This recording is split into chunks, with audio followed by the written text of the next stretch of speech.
Hey y'all, this is second part. I'm just gonna move right to the next thing. So my old syllabus was get to learn the student, tell the student why you thought you had something to offer, and then commence to play. Use an E minor chord for that, focusing on the two most important fingers to start strengthening. Only two. Don't try to do 3 fingers right off the bat.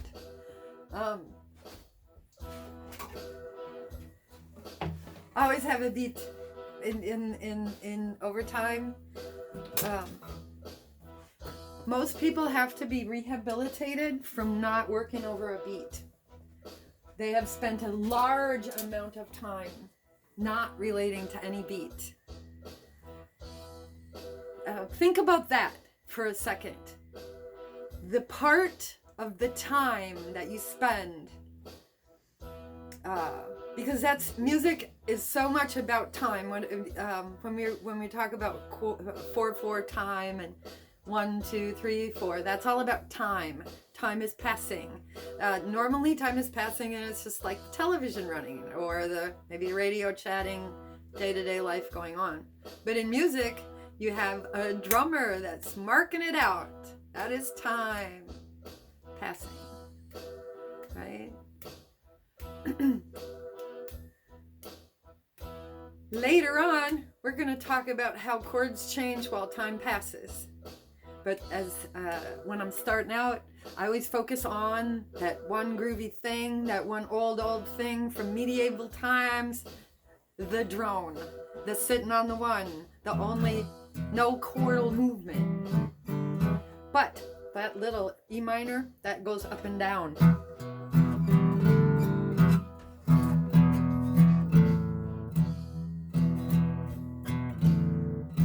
Two fingers, 2 strings on the 2nd fret.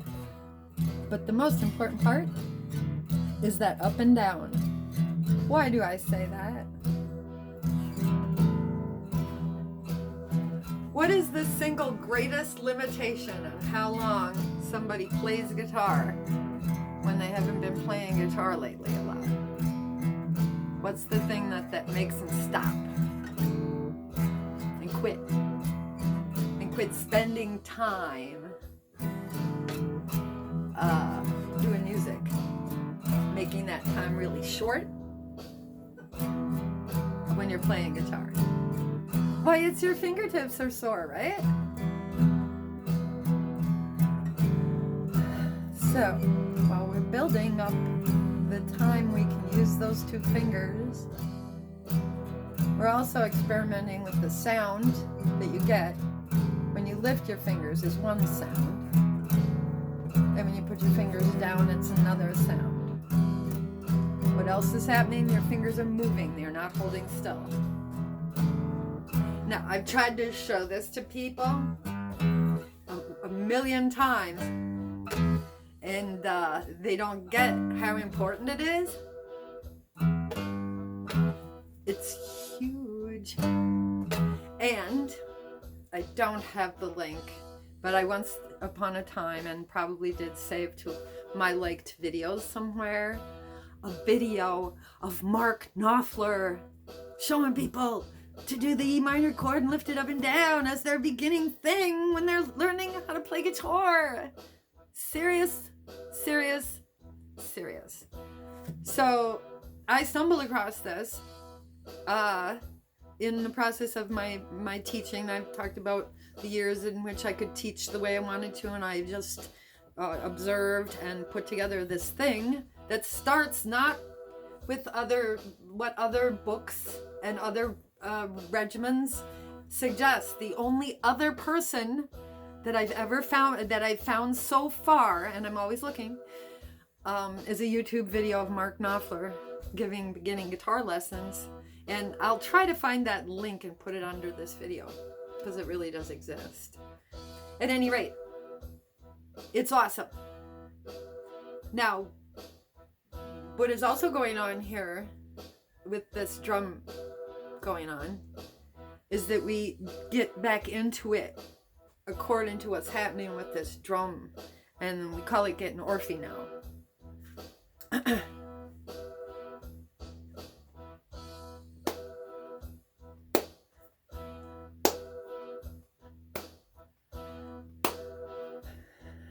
Because we do something besides the instrument, like a clapping or a marching or a dancing, that gets you going with that drum machine. Before you start playing your instrument. And we call it like being orphy, as it's kind of, I say it facetiously because orph is just kind of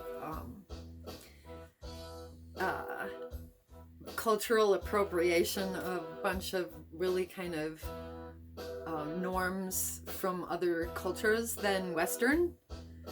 And they call it, they write up a big paper and call it orphan this. But my friend Rhonda Whitman pointed out that it's actually just another example of cultural appropriation, really.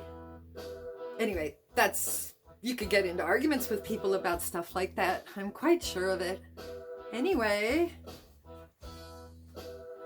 right there is where I'd want the person who was having a problem getting that beat to go right?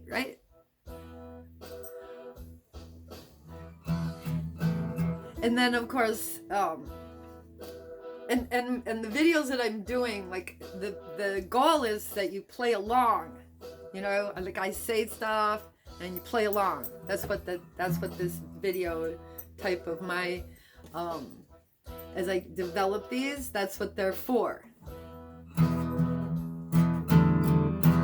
And you have to get on it, like I've said a lot. Like a skateboard. And there's a million different ways of playing with those two sounds, the open and fingered. Open, put your fingers down. Right? Those are two different sounds. And you can play those two different sounds different ways. I don't try to tell people how to do it. It doesn't serve for you to do it just like me. Like, I'm going to do it just like you. No, you're going to, just like me, get that groove going. But you're going to reflect it in your own way with your instrument. I'm looking for you to learn from the instrument what it's, how it responds to you. I'm not trying to tell you how to play. And we will get to where you're going much faster this way than by other methods. I believe in my heart very much that this language that I'm speaking about, a different approach, is really important, and that people, because they don't learn it that way, they don't study it that way. In my previous video, I didn't list some of the people that I learned some of the most important part from, was from a couple of guys I know who had jazz training from New York, who I got an opportunity to work with and learned like a great deal from them too, which is a whole different thing than the Anglophilic way that people are trying to prove that they do things. And yeah, that I don't, yeah.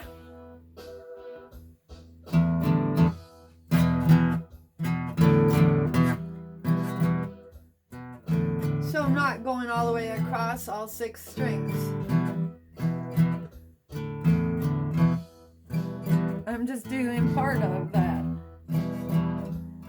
which is just one of a million different ways in which you could be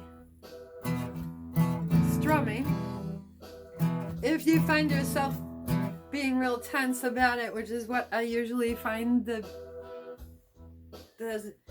people doing because they're trying to do it correctly, is to take this here, take that here, take that there, and grab it, okay? This I learned in a bluegrass thing, and I don't know if he said it this way. Grab it like you mean it. Take a hold of it like you mean it. A lot of people be holding it out here like, But you want to use it very delicately, but you want to hold on to it. You like you mean it. Take hold of it like you mean it, right? And then in order to get the feel, again, I said this thing about the guitar is people are like really worried about doing it correctly way before they've even found out like how it responds to them. So it would be, these are downstrokes. These are going all the way across all 6, right? And then there's up. Okay, now there's all kinds of combinations. Go for it. Not all of them, part of them, you don't have to do all of them, all 6 across. You can do sweeps, right? All kinds of stuff. So don't push yourself to relate to the music. Push yourself to be correct in your interpretation of where that pulse is in the beat. Push yourself to always be surrendering to the beat and not losing your attachment to it, because you're gonna determine the beat and be all off wrong and kind of close off and not even hear the beat because you don't think drum machines are important or whatever belief you want to have. But you can like, whoa, I'm not with it, and you can stop and you can relate to it. Push yourself that way. But don't push yourself to try to play correctly the way somebody else plays. You're not learning how to let the way you relate to the instrument and respond to the strings emerge whenever you're doing that. And my objection to doing it ahead of the game is when you're first trying to get like your own groove going, don't try to impose somebody else's groove on top of it. Later you can copy everybody else's grooves. But don't impose somebody else's grooves on your little embryo of like, I'm starting to try to play here, right? And do it like somebody else. Does that make sense? I'm trying to be protective of a chrysalis here.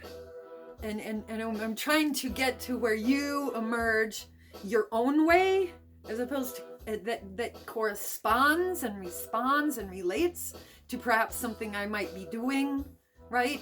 To the beat that we share in common over here, right? And then we have interactive music where we're not paying 2 people to do the same thing, because we don't need that. We don't need doubling. And we don't need people who are copyists either, because everybody kind of, that's not what we're deficient in.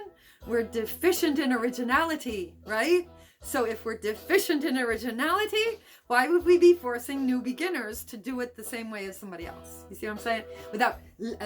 Without teaching how people can emerge in their own way. I mean, that's to me, that's what I'm looking for, is how I can say something to you that would cause you, and what would really be good is if this entire time you were like tripping on that beat behind me, right? And you were playing that up and down with that E minor thing you did all the while I was talking, like I was like, some kind of message in your ear while you were jamming out the whole time, right? And if you got bored with this up and down thing, like doing what is essentially the rhythm roll here, of playing the rhythm roll, whichever way you were going to do it, the other, the higher level student then would, or the next level of activity by the student, whatever you want to call it, would be to start, of course, with the 1-note solo. And that's because we got E minor going on. You could use the open E strings. You got one big fat one here. That's the big fat E string with a teeny tiny E string on the other side. Those are both E strings, right? Those are the first strings you learn the names of. And of course I'm going back and forth. Always back and forth.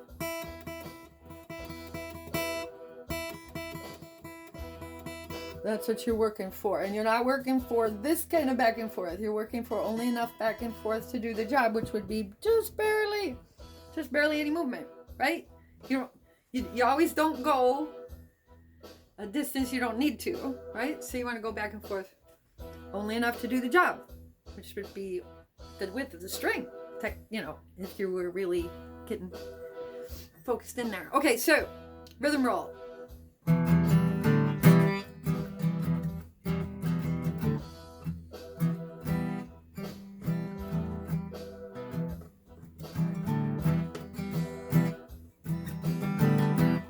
right?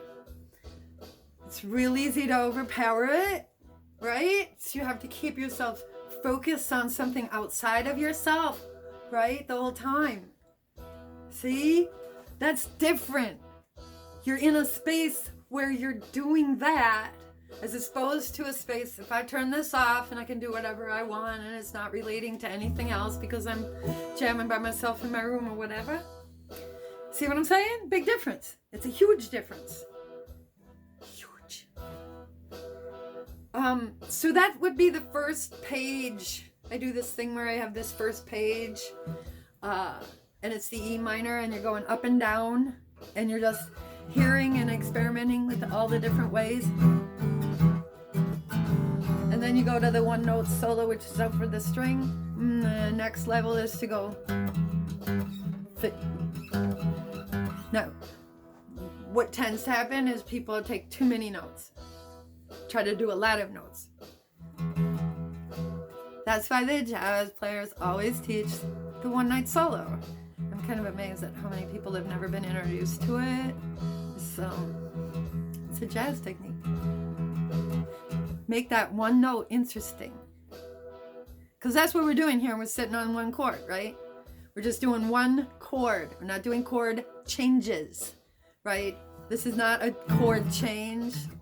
A lot of people want to put everything that happens as a chord change, and then they muddy what actually is the chord change.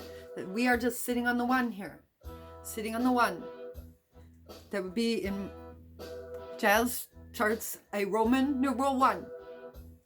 And that differentiates it from things like flavors. And you get on it like a skateboard. It keeps going, you just get on it.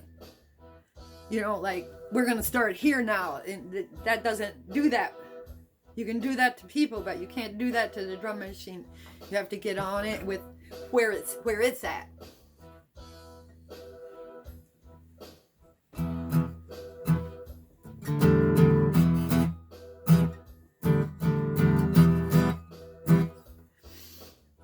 And you could be spending this entire time doing this. And maybe hearing something what I say, right, might be useful.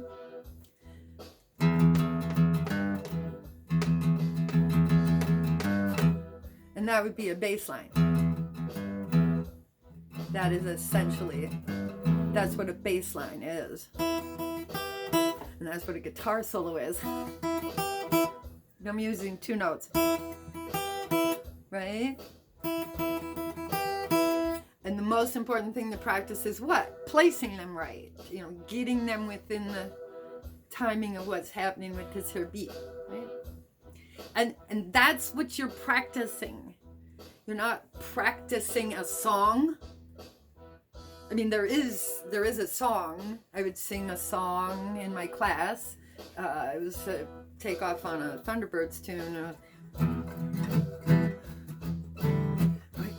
But 2 miles on my hands and knees. And my baby, you aim to please. I wrestle like no grizzly bear. My love, baby, I'll tell you, I won't care, ain't that tough enough? And then encourage the advanced students to do a little call and respond. Ain't that tough enough? Ain't that tough enough?